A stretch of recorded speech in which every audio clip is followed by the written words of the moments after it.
Assalamualaikum warahmatullahi taala wabarakatuhu. Sénégalais de l'extérieur, sénégalais diaspora. Donc tey dafa amoon suñu candidat bu ñu invité woon ci kaddu diaspora. Donc moom laa bëggoon ngeen déglu ko mooy Fatou Diop, fait partie des candidats de PASTEF pour les législatives au Sénégal le 17 novembre. Donc je vous laisse le temps de l'écouter, mais franchement ku xool vidéo bi boo ko mënee partager pour que yeneen gars yi nekk ci diaspora bi mën a am information bi mën a xam lu tax ñu war a voter Fatou Diop, parce que dafa am solo tamit nga choisir ay candidats te newoo di def seen promotion. Franchement yaakaar naa ni du li nga xamante ne moo ñu tax a jóg quoi. Donc lu ñu tax a jóg mooy ñu fexe tout pour ñoom ñu mën a doon député, mën a représenter Sénégalais de l'extérieur à l'Assemblée nationale du Sénégal. Donc ma bàyyi leen ngeen déglu Fatou Diop bi nga xamante ne moom la ñu invité woon tey ci kaddu diaspora ñi dal leen sama gars yi.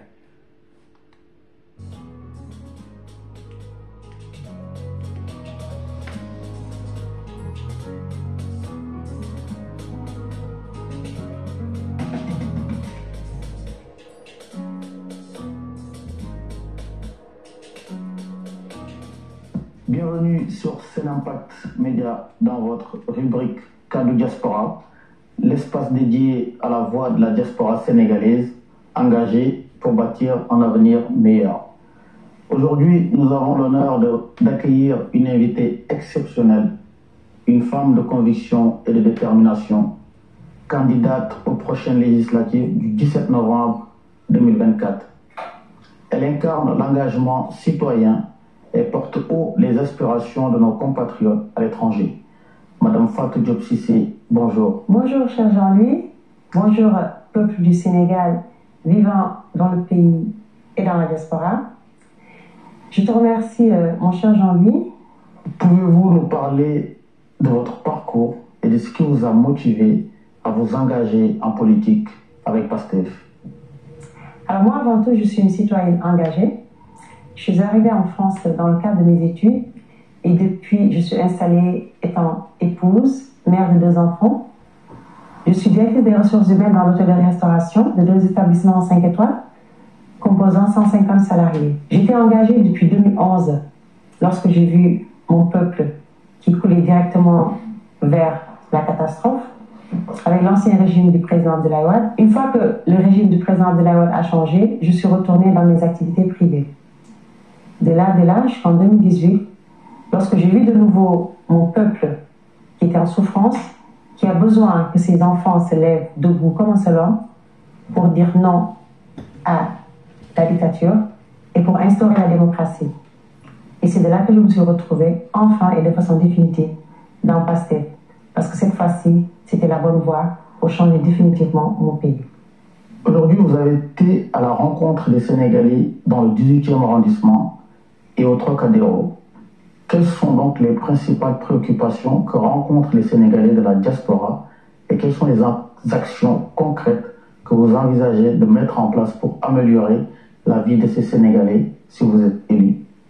Je dois dire que ce problème que j'ai rencontré aujourd'hui dans le 18e arrondissement de Paris, c'est le même problème et ce sont même les mêmes problèmes que j'entends partout, de Rennes à Montpellier, en passant par Nice, Cannes et partout dans la diaspora et plus particulièrement dans le nord où nous nous trouvons. Ces problèmes sont d'ordre problématique de 2 niveaux. D'abord au sein de la diaspora, ils retrouvent des problèmes administratifs, c'est-à-dire tout ce qui regarde l'état civil. Nos chers frères Modou qu'on a vu aujourd'hui au Trocadéro, les problèmes des démarches administratives, les sans-papiers, nos frères étudiants, lorsqu'ils arrivent, ils ont des problèmes de logement. Certains, ils ont des bourses qu'aujourd'hui, ils n'arrivent pas à les récupérer. Et enfin, lorsqu'on souhaite rentrer au pays, à ce jour, on rencontre des difficultés. Car on ne sait pas quelle voie adopter pour rentrer, investir, quelle voie adopter pour tout ce qui touche l'investissement, si on a envie d'investir dans notre pays. Mais aussi, un gros problème majeur qui est le rapatriement des dépouilles de nos concitoyens. Et puis, parmi tant d'autres, les associations, ils se plaignent qu'ils ont des difficultés de trouver des salles pour se retrouver, pour tout simplement parler entre Sénégalais, mais aussi essayer de nous aider les courses de soutien scolaire qu'ils font pour nos enfants, ou la plupart des Sénégalais, comme on le sait, on est un peuple à 95% de musulmans, ils font leurs cours pour apprendre notre religion. Donc c'est très très difficile à ce jour. Mais tout cela en fait, comme je dis à tout le monde, ce ne sont pas des problématiques majeures, même si on les rencontre aujourd'hui. On était en souffrance de ces solutions, tout simplement parce qu'on n'avait pas de volonté politique pour assister et écouter les Sénégalais. Quelles sont donc les solutions que vous proposez à ces problématiques? Alors, ces problématiques sont simples. Tout d'abord, d'ordre administratif, nous allons devoir faire une représentation diplomatique et consulaire où nous allons exiger un travail de qualité, un accompagnement permanent de nos concitoyens. Nous allons devoir renégocier certaines conventions qui nous permettent de revoir la possibilité de donner des logements à nos frères, les étudiants, mais aussi les problèmes des pensions. C'est des conventions qui seront adaptées bien évidemment à chaque pays pour voir comment faire le Sénégalais qui a travaillé dans le pays d'accueil, lorsqu'il prend sa retraite, puisse aller vivre au Sénégal et toucher sa retraite de façon digne. Mais également, l'accompagnement d'un guichet unique de nos frères qui veulent rentrer au Sénégal et investir. Récemment, il y a eu la Banque des Sénégalais de la diaspora qui a été mise en place. Il va falloir trouver ensemble, avec le secrétaire d'État des Sénégalais de l'extérieur, comment faire pour avoir une assurance, peut-être pour les rapatriements, ou bien au sein des consulats, dans l'assistance qu'il y aura, l'assistance sociale, comment faire en cas de dépouille d'un concitoyen, l'accompagner au pays. Il y a un guichet unique qui est mis en place, qui existait déjà, mais qui n'avait pas été développé comme il se devait. Ils sont en train de mettre en place ce guichet unique qui répondra à toutes les problématiques ou à tous les questionnements d'un Sénégalais qui veut rentrer au pays pour investir. Parmi les solutions envisagées au niveau de l'administration, il va falloir qu'on ait une représentation diplomatique et consulaire forte et de qualité qui permettra un accompagnement tout au long de nos frères et sœurs, les étudiants, les sans-papiers, leur accompagner dans leur démarche administrative. Par exemple, nos étudiants, les logements, leur trouver du travail et aussi leur préparer au retour au pays une fois qu'ils ont terminé leurs études. L'autre problème que nous rencontrons et que nous disent les Sénégalais, c'est les démarches au niveau des cartes d'identité, les passeports et les cartes consulaires. Ceci, la meilleure solution, on pense, c'est la dématérialisation et la digitalisation des délivrances des documents administratifs. Je vous ai dit tout à l'heure l'accompagnement des sans-papiers. Beaucoup de frères qu'on a vus à la Tour Eiffel tout à l'heure, tout ce qu'ils nous demandent, c'est juste d'avoir des possibilités d'obtenir un titre de séjour, même provisoire, de 1 an, qui leur permettent d'avoir leur pouvoir travailler. Et aussi, ils nous disent comment on pourrait faire de telle sorte qu'ils ne soient pas tout le temps poursuivis par les policiers alors qu'ils sont en train de vendre. Mais leur trouver un statut de commerçant, par exemple. L'autre problématique, c'est le rapatriement des dépouilles. J'insiste parce que c'est un gros problème. Il va falloir, dans le référentiel qui est prévu, d'avoir un fonds de rapatriement. On passera bien évidemment par le consulat ou bien par la Banque des Sénégalais de l'étranger pour, lorsqu'il y a une dépouille, qu'on n'ait pas à attendre 5-6 jours ou bien à faire une collecte. Aussi, nos frères, quand ils décident de retourner au pays, leur faire un guichet unique qui leur permet de savoir par où passer si tu as envie d'investir au Sénégal, par où passer si tu as envie d'obtenir des informations, comment faire pour rentrer au pays et investir. Et aussi les droits sociaux. Il va falloir renégocier des conventions pour les pensions, pour le statut de nos frères et sœurs, les étudiants qui viennent au pays, mais aussi les permis de conduire. Il y a quelque temps, on avait la possibilité de changer le permis de conduire. La première année, on obtient le titre de séjour. Ce n'est plus le cas. Donc, ceci, c'est juste des conventions qu'il va falloir renégocier entre la France et le Sénégal. Je dis la France parce que la France, quand même, représente 85% de l'électorat à ce jour. Mais les autres pays aussi, les pays de la Scandinavie, les pays tels que l'Allemagne, l'Angleterre, quelles sont les problématiques et quelles sont les conventions qui ont été rédigées pour ces problématiques dont nous rencontrons et y apporter des solutions. Les binationaux. J'en parle parce que c'est très important pour nos frères ou nos enfants, car des fois, tu as la double nationalité, par exemple en France, mais les démarches, la complexité des démarches administratives font que les parents, ils n'ont pas envie de se prendre la tête pour aller jusqu'à faire des kilomètres pour leur faire la carte d'identité. Un détail qui n'est pas moindre, c'est l'autorisation parentale. Depuis qu'on a commencé la campagne, beaucoup de femmes nous demandent de les aider. Car à ce jour, l'article 277 donne la priorité au papa, ce qui est normal. Le papa qui exerce l'autorité parentale. Mais en cas de séparation, des fois il y a des séparations qui sont très douloureuses. Il y a des papas qui refusent catégoriquement de faire l'autorisation parentale à la maman. Il y a des familles qui ne sont pas parties en vacances, car la maman qui est à la garde, mais le papa ne donne pas l'autorisation parentale. Moi-même, je l'ai connu. En 2022, j'étais en vacances avec mes enfants au Sénégal, et pourtant, je suis mariée. À l'aéroport, on me dit, je ne vais pas embarquer, car il faut l'autorisation du papa. Je n'ai pas pensé la faire. Heureusement, ils m'ont laissé embarquer, mais la prochaine fois, ils m'ont dit, je n'embarquerai pas. Donc, pour moi, une des premières lois qu'il va falloir amender, c'est cet article 277, car on trouve qu'en tant que mère, en tant que femme, c'est une loi qui est inégale. Il va falloir la corriger.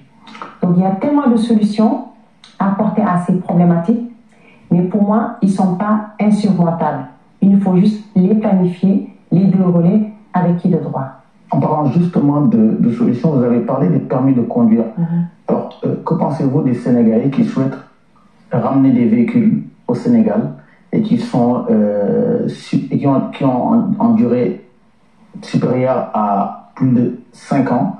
Aujourd'hui, beaucoup de Sénégalais que nous rencontrons souhaitent que cette durée soit augmentée à 8 ans. Est-ce que cela est compris également dans votre programme? Tout à fait.